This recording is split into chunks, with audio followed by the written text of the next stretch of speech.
Ladies and gentlemen, and whatever you identify as, welcome to Mates Rates episode 9. And you're probably wondering, Warwick, why are you covering your head? What's going on? Was there a disaster? Quite the opposite. Your boy got a fucking haircut. Let's go! Oh my god, I am so hyped that I got a haircut. I'm sorry if that was over the top, but welcome all to episode 9 of the Mates Rates podcast. And yes, it's confirmed again that I got a haircut. Restrictions have finally eased in Melbourne and haircuts are finally allowed, and I cannot tell you how hyped I was to get it done. I've been wearing a hat religiously for the last few weeks, and now I can fuck that off and show this beautiful cut. I'm just going to show the camera one. I really am sorry if you are listening to this. Please just switch over to the video version for this, but I'm just going to give my haircut just like a little bit of a show off right now, like 2-second show off. Watch this. See that? Both sides. Damn. Done by my man Tony at Black and Brown Hairdressers in Mitcham. What's up? So now we got that. That aside, another big milestone. It was my birthday the other day. It's true. I am here now as a 29-year-old. This is it. It's my last year of my 20s. And honestly, the time from 20 to like 26, I want to say, slow as fuck.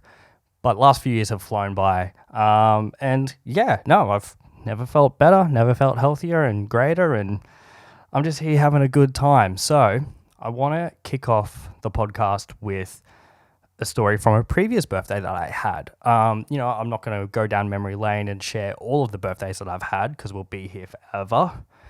But, sorry, I need to just take a breath. The intro was a lot. That was a lot for me.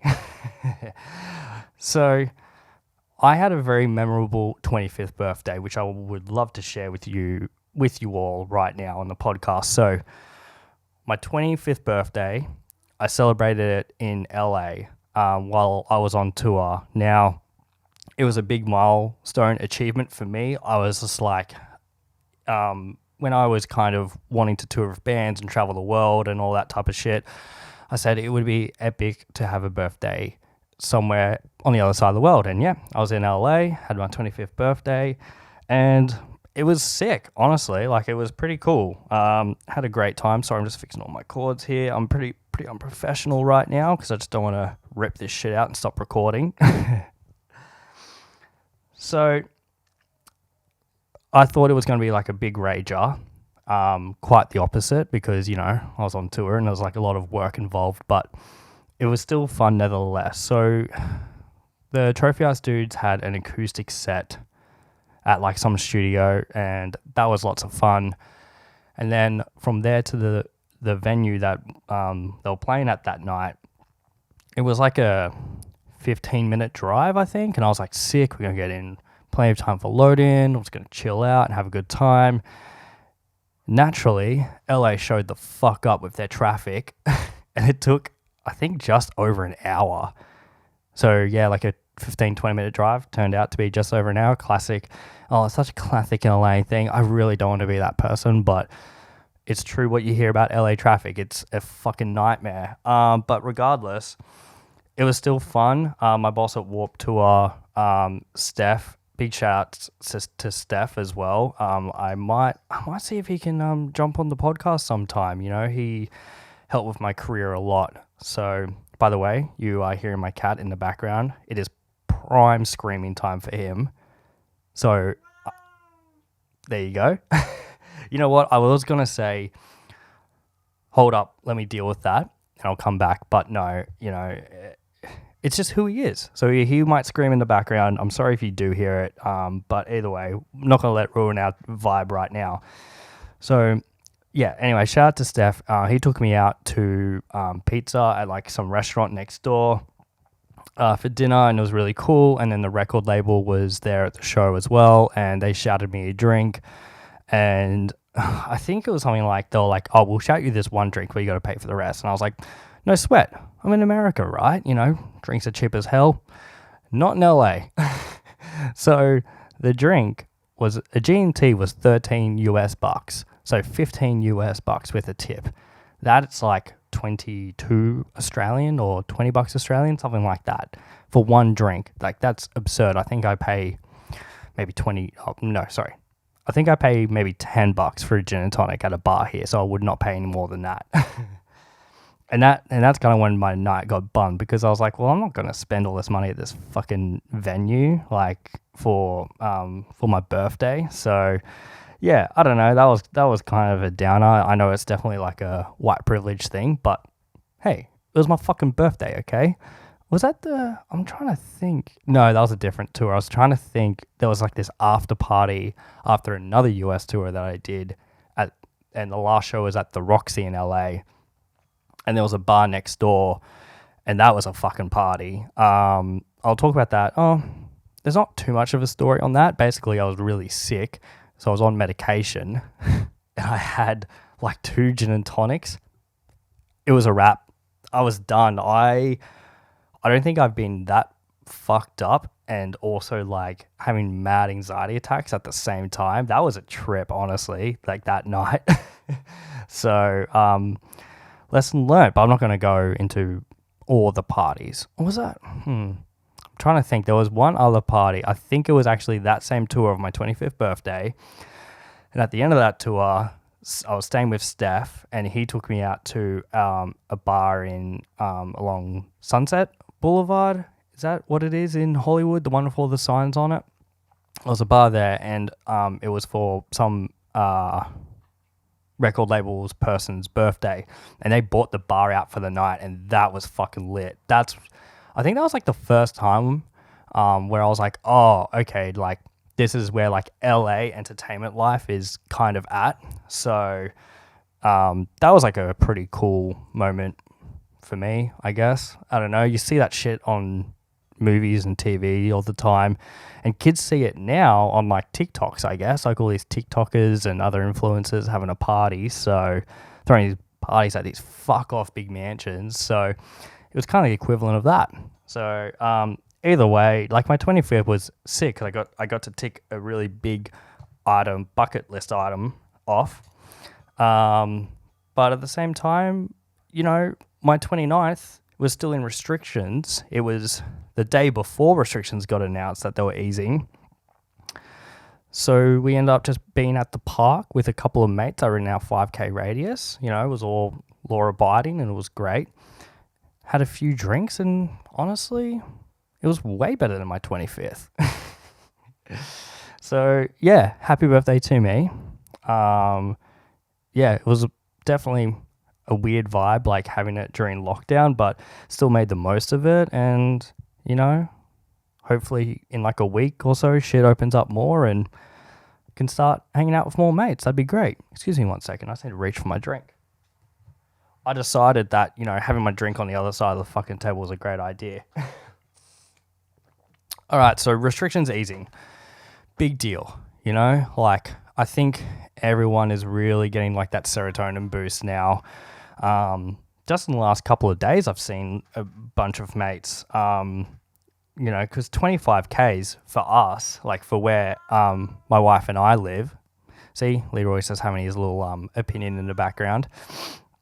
Where we live, 25K radius basically gets us most of Metro Melbourne, which is sick. We can go all the way to the west, all the way north. So yeah, I've spent the last few days seeing friends, and like honestly, life feels normal again, and I couldn't be happier. You know, people want to get political about the situation, but fuck, man, at the end of the day, I feel like life is finally back to normal, and I'm stoked, honestly. So, actually, if you're from Melbourne, let me know what you've been doing, and you know, with the restrictions that we have. You know, yesterday I got my hair cut. Obviously, I've mentioned it like 6 times on this podcast now. If you don't know, I've got my hair cut. So yeah, after that, we drove to the beach, ordered burgers at some joint around the corner, and sat by the beach and watched the sunset while I ate my burgers. And I was almost, this is a little secret between you and me, I almost cried. I was that fucking happy. I almost cried. But that's what this does, and yeah, I'm really hyped for more things to open. One thing I'm really hyped for, which I've been talking to a few mates about, are comedy clubs. I hope comedy clubs start opening again because Kayla and I got tickets to oh my gosh, Leroy's really going at it. We got tickets for a comedy show at the comedy club just before lockdown, I think, or something like that. We went, it was great. I want to do that stuff again. I want to go to the shops. I want to do everything. So who knows, maybe on the next podcast, things have changed even more and I can keep you updated on more of the shit that I've been up to. So keep an eye out for that. A podcast every Wednesday. And more importantly, it's going to be good to kind of get more guests on. That'd be hyped. Well, that would be really sick if I can get more guests on. So yeah, I'll start organizing that, but at the same time, I'm just kind of going with the flow. I don't want to make too many plans, but anyways, enough about that. We're gonna reel it back, folks. We're gonna reel it back to internet. So I made a TikTok, and yes, I mention TikTok every podcast, but hey, it's my source of entertainment at the moment, and it's fucking amazing. It's definitely the new Vine. I actually never got into Vine. I got into Vine, but I never got consumed into it, I guess. I never was a Viner. Is that what they were called? Viners? Yeah. Basically, I had the app, never really got into it, but for TikTok I am, so it's like The Simpsons. I was deprived of Simpsons as a kid, was never allowed to watch it, but as an adult, full steam ahead. Simpsons tattoos, marathons of the seasons, you name it, I've done it. So we're reeling it back for the internet, and oh my goodness, you done, mate? Hold up. I'm sorry. I really am sorry. I just want to see if he screams into the microphone.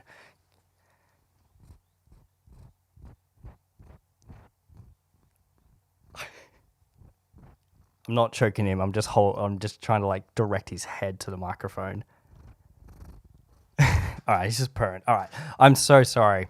I had a coffee with my mate Jai just before I sat down to record this. I'm a bit jittery and a bit hyped. Oh, you crying now? Anyways, so there is a soundbite thing on TikTok that's popular of like the it's like, yeah, I did that, and you would too for a paycheck, and like, people have done their various things for it. I did it with my first ever music video. For the day oneers of my life that remember that time, that was almost 10 years ago now, or was it 10 years ago? Either way, that's how long ago it was. I screen recorded my first ever music video, and I did that sound. So I want to talk about it. I'm officially putting it on record, and this might be the title of the podcast. I'm not sure yet, but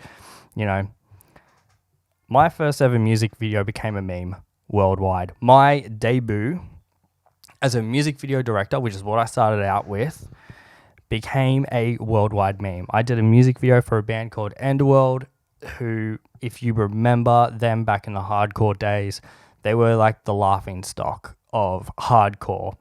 And, people might reach out to me after hearing this and just be like, oh, fuck you, man, like whatever. It's the truth. Band was an absolute laughing stock of the hardcore scene. Never taken seriously. I'll probably dive more into those stories like later because there was a bunch of shit that kind of happened around there. I'm not going to be calling people out, but just funny stuff that happened during that time. But we're just going to keep it focused on the music video for now. So, the years like 2010, 2011, my first ever shot of the music video. DSLRs are just starting to do video. The first DSLR to do video was like 2008, so it's still very fucking new. So I had a mate that had DSLR because all I had was handy cams, and I was like, yo, got this music video, can I borrow your 600D for the weekend for this music video? He's like, yeah, sure, no worries. So he gave it to me. I remember I was in a hurry, so it gave me like a 30-second rundown on how to use the camera. So you already know this video is going to be fucking amazing. So anyways, get the camera. I meet up with the band and we do the generic like filming on an abandoned road. I just remember it was funny because I only just met the band and we're driving in the middle of nowhere for ages. And part of me was thinking, fuck, is this it? Like, because I don't really I knew the dudes at the time, but I didn't know the guys, you know. I don't like know them that well. I did after the music videos for sure, but I was like, part of me was like, are these dudes just going to leave me here in the middle of fucking nowhere? So I kind of freaked out for a bit, but it was all clutch. Like, obviously I'm still here. So anyways, we get there and we start filming the video. Now I have like just a shitty kit lens and the nifty 50, and I had no idea what I was doing. And I'll probably link the music video down below in the podcast notes, or like if you're watching on YouTube, it'll be in the description. So just so you can get a reference of what I'm talking about here. But the song aside, like the song was more of the meme than the video, but the video that I did just made it even more of a meme. So I had no idea what I was doing. The clouds kept coming and going, and if you know anything about filmmaking, you know that the exposure levels are fucked. So it just looked like a different video in each different shot. On top of that, we had no playback except for car speakers. And what happened was we couldn't get the cars close enough to the guys so they could hear the playback. So everything is out of time, which is probably like the top level part of this whole meme. So 90% of the music video is out of time. And on top of that, the car battery died during playback. So what did we do after that? Maybe we got like a speaker or something. But I just remember like halfway through shooting, the thing died. I think we just might have wrapped after that. So anyways, that was my experience. And then I had like, at the time I was doing like live videos and shit. So I just kind of took my mentality of live videos and implemented into it, into the music video. Because it was my first ever music video. I have no fucking experience. So I added like these film burns things. And this, to give more context, this is the time where Peter McKinnon and all these other big like filmmaker tutorial YouTubers didn't exist. Nothing that you see now existed 10 years ago. So count your lucky fucking stars that you have all this shit to help you through a filmmaking career. Because I had nothing. I was studying at film school, but even then it was transitioning between like film and like digital, because red cameras are just starting out. So our lecturers were like, we're going to kind of teach you everything and just let's see what technology does. So it was kind of a weird time in the industry. So the only tutorials that I had were like Andrew Kramer. I'm pretty sure his name is Andrew Kramer, but he did like all the VFX tutorials, if you remember it, OG back in the day, whatever. So that's where I got the film burn idea from that I had to do manually. So yeah, anyways, video's a wrap. It's done. It's released. Nothing really happens. It's a local band.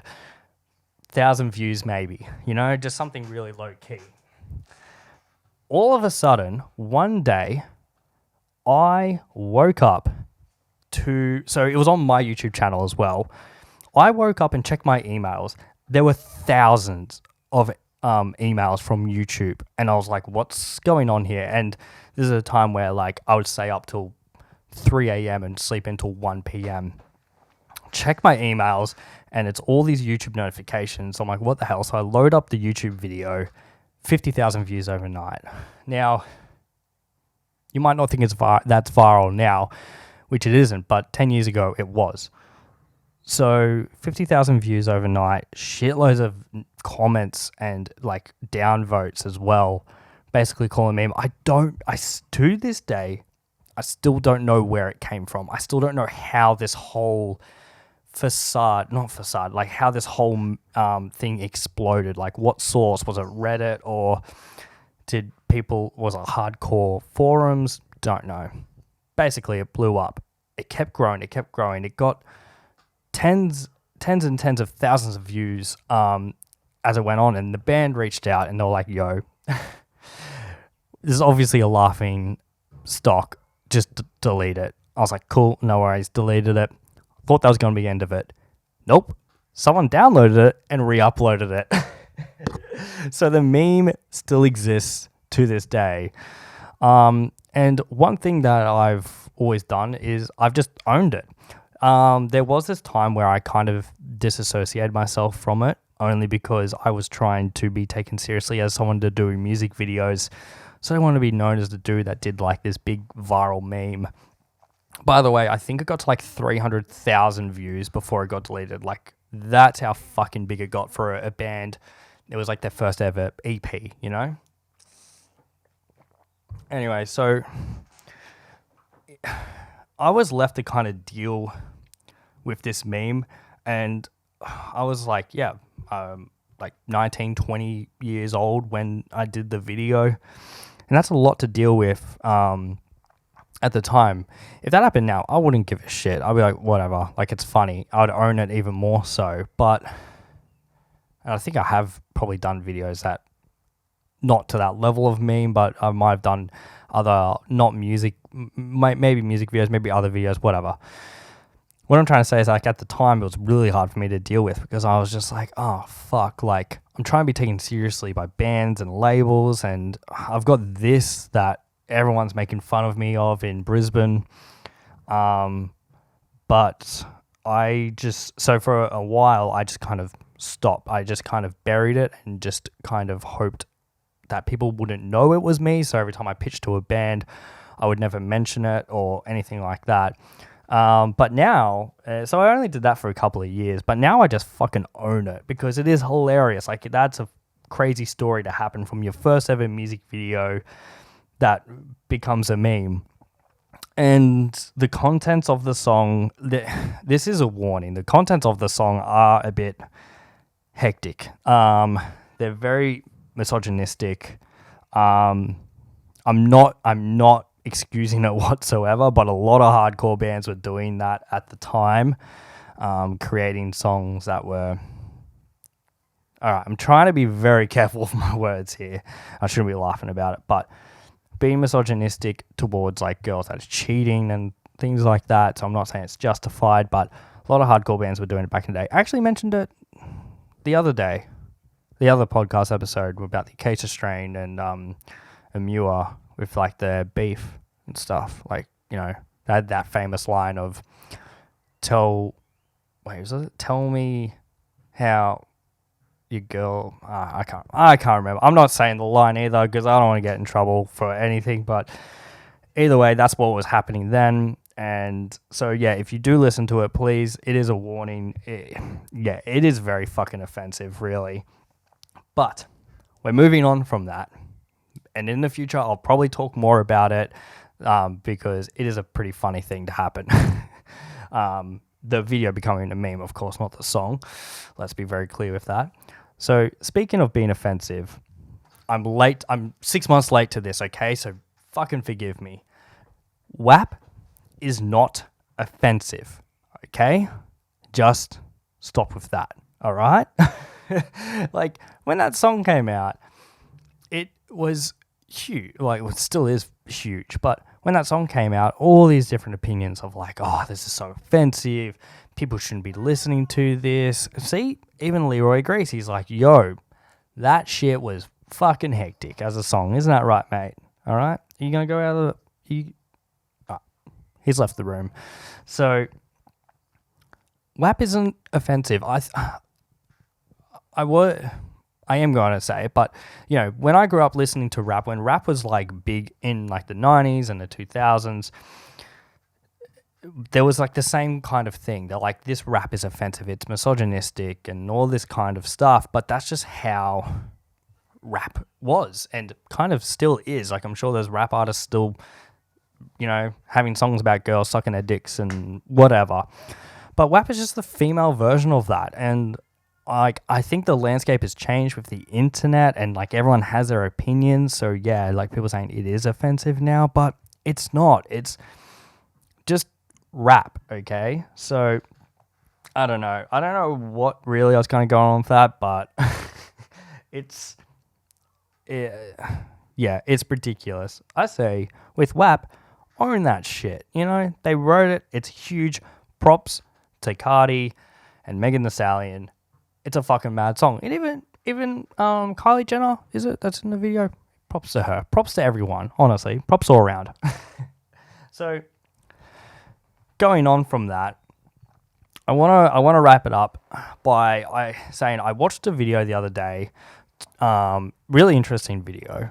You should watch it as well. If you type in the death of comedy movies, there's like a 20-minute video of this dude going in about how comedy movies don't exist anymore. You know, I think he's a little bit younger than me, but he's basically saying growing up, you know, you had all the Adam Sandler classics and all these other huge comedies. Superbad. The best thing about Superbad was it was about people like these dudes graduating high school and wanting to go to parties and all this wild shit. I was that age when that movie came out. So that movie to me holds a huge, very special part in my heart. So I love that movie. I love Superbad. But he was saying, like, you know, in the last 10 years, not many movies have kind of come out that are like that anymore. There used to be them every year. There was like a new Eddie Murphy movie and a new Judd Apatow film and something with Adam Sandler in it. But now it's kind of back down. And during that video, he said Todd Phillips mentioned that you can't do comedy anymore because it's too offensive. And I'm going to call bullshit on that just for a second. Yes, some comedy, but definitely the comedy back then, you can't do now. There is no way in hell you could do a lot of that comedy now. But you can still do comedy. You know, people were saying, because especially in the 90s, there's a lot of comedy films about stereotypes and like there's impressions and things like that. And at the time it was funny, but now it's like, probably shouldn't have laughed at that. You know, you learn and grow as a human. But what I'm trying to say is white people are the funniest to make fun of. They're the best to make comedy of. You know, us white folk, as you might say, are the biggest memes. Think of this pandemic alone. Think of all of the memes and all of the big, the big memes that have come out of this pandemic. Who is it? It's white people. Show me one person of color that has become a meme during this pandemic. I'm waiting. It doesn't exist. It's all white people. It goes to show you can make comedy and it's funny as fuck about white people. Now, it would be cool to make fun of like the super white conservative people. And it's probably our movies about that. Isn't Vice about that? I don't know. Sorry. Oh my God, this is really annoying. If you can hear a basketball outside, I know I'm sidetracking for 2 seconds, but holy shit. If you can hear that basketball outside, let me know. Because I've been hearing that every day for the last 7 months. And I think I'm going to do some shit if it doesn't stop. Every fucking day. If I had a studio somewhere away, that'd be sick. But I don't because I'm broke. So I'm doing this in my house, which is still fine if I didn't have all these fucking distractions when I'm trying to tell a funny bit. So we're not going to let that ruin our vibe. But I do need to mention it because I need to get that off my chest. Too many distractions during this podcast. But yes, white people are the best to make fun of. I'm plugging it. I don't give a fuck. I'm plugging it. I made a video. And I can plug it. It's my podcast. Fuck you. I made a video the other day. If you're watching it, came out 2 days ago.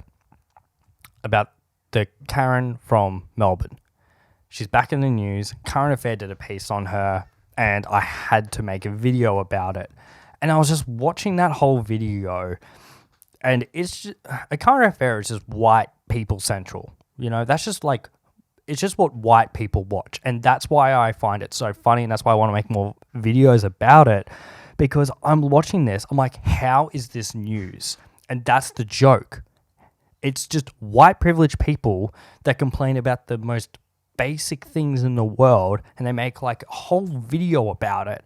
And then it's left to people like me to laugh about it and make videos about it in like a reaction way, like in a responsive way. So that's what I did with Karen from Melbourne. Now, I'm just trying to think, like that video alone, there were so many other variable memes in that. Okay, so in that video, there was the dude in the back, the reporter, first and foremost, was a meme. There's a part in the video, if you haven't watched it, please do it, because I'm just trying to make some entertainment here for everyone in the world. Secondly, there's a dude in the background with his phone filming a current affair in like a pink polo, just the most punchable fucking rich dude you could ever see in your life. That alone was a meme. Made fun of that. The agent, also in that video, the guy that wants to represent her and do a tour, you heard that right, folks. He wants to do a fucking tour of someone that was a meme for like 2 seconds. Like, I say it in the video, I'm saying it now. Rich white people get the smallest taste of fame when they don't do anything. Like this chick is like the daughter of like this multi-billionaire, like one of the richest dudes in Australia, legit, look it up. So she's done nothing, she's probably done nothing her whole life, and she gets that whip of fame and she's like, yep, cool, I can run with this. And that dude's like, we can make money out of her. I'm like, no, you can't. You are not my dude that's longboarding to Fleetwood Mac while drinking his cranberry juice on TikTok. That dude's fucking killing it. That dude's life has probably changed forever. Think about that for a second. If you haven't seen that video, you're living under a rock. I'm not even going to bother explaining it, because if you haven't listened to that video, I don't know why you're listening to this podcast. Sorry, if you haven't watched that video, I don't know why you're listening to this podcast. So, yeah, you're not going to be that dude. That dude was like a blue-collar worker in like a warehouse job, probably earning, an minimum or average wage, and now he's getting all these brand deals. He's got a free car. He's getting millions and millions of views. Honestly, props to that dude. Your life has fucking changed forever, and I really hope it continues for you. I have nothing but love for those people. I don't have love for rich people that already have everything fucking handed to them, and they're trying to come in on our world. This is what our world is. This is the internet space. So that's what I mean. White people are the easiest to make fun of. That video alone, the current affair video, the original one, goes for 4 minutes, all right? My video goes for 8 because I had so many different tangents to go on. Original video goes for 4 minutes, and in it, everyone that they interviewed, I was like, you're a meme, you're a meme, you're a meme. You are not someone that should be on the internet kind of chasing clout or whatever. So that's what I kind of want to branch off as. I wanted to vent. I wanted to get it off my chest.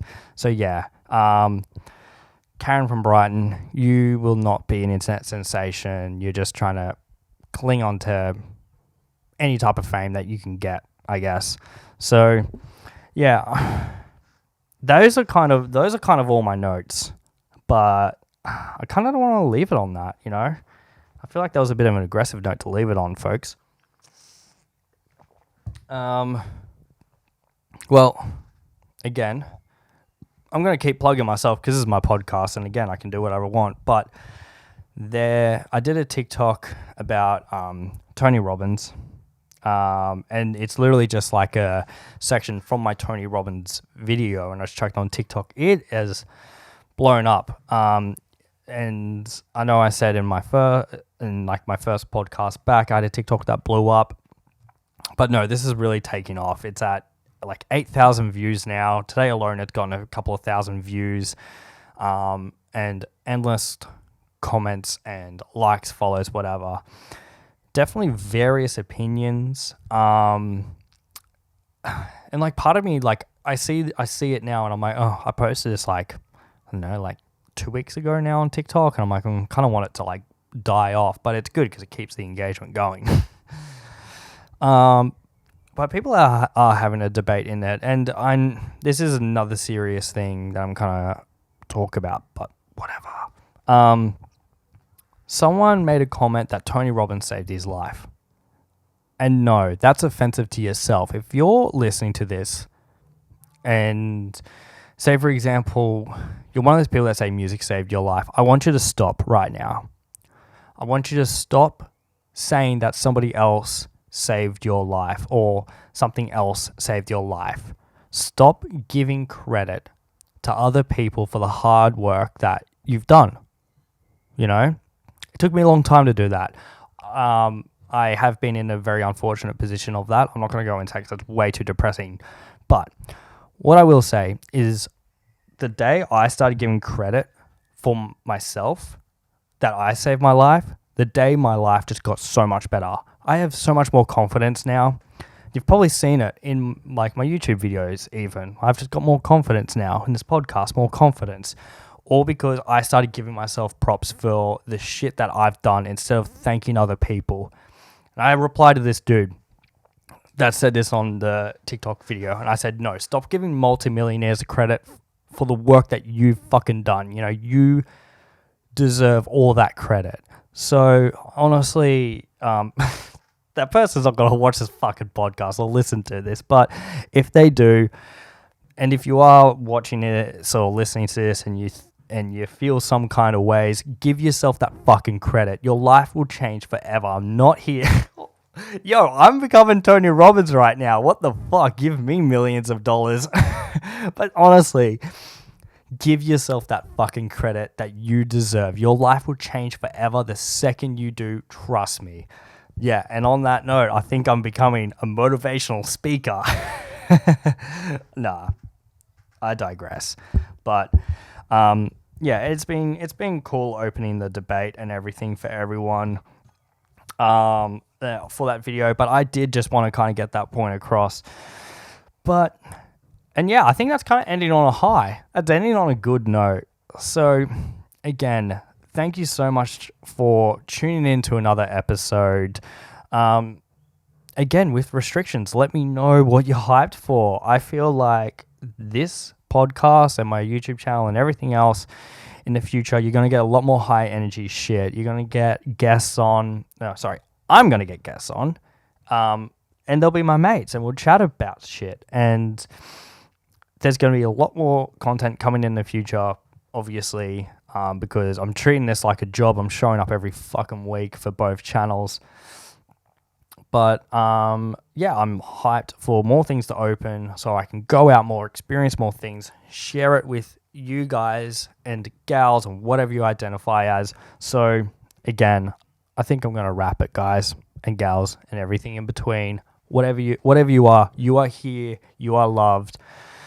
And yo, I'm ending this on a motivational fucking high, folks.